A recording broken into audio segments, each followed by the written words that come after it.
Hej og velkommen. I dag skal vi lave Anneby Special, som er en limonadedrik.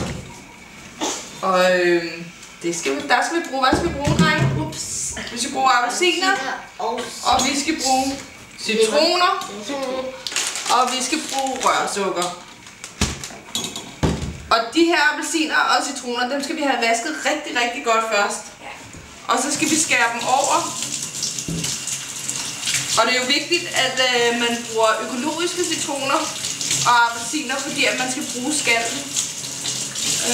Sigge, du får lige dem her. Og så kan man så lige passe lidt på, for det er nogle vilde bavianer, de her appelsiner.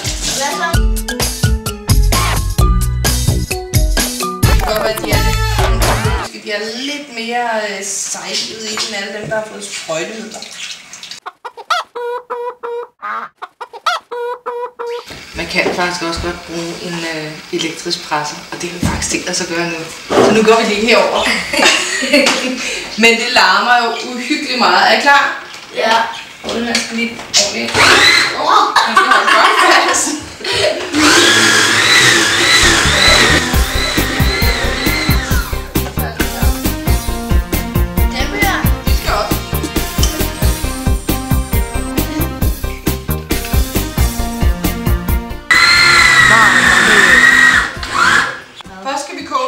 Og nu kan vi lige hælde det op i hælde de her ting sammen.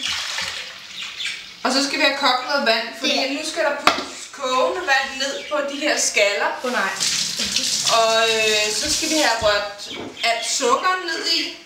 Og vi skal bruge 3 liter vand.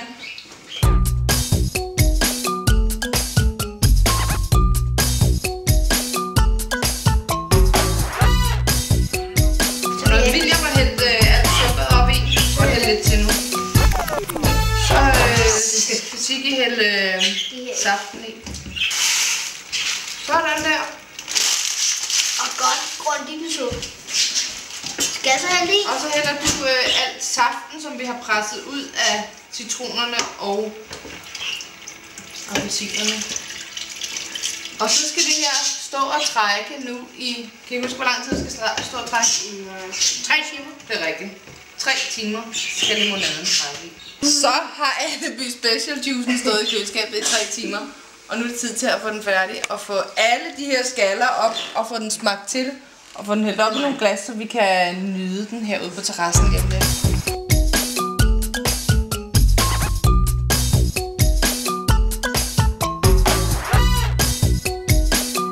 Skål! Skål til jer.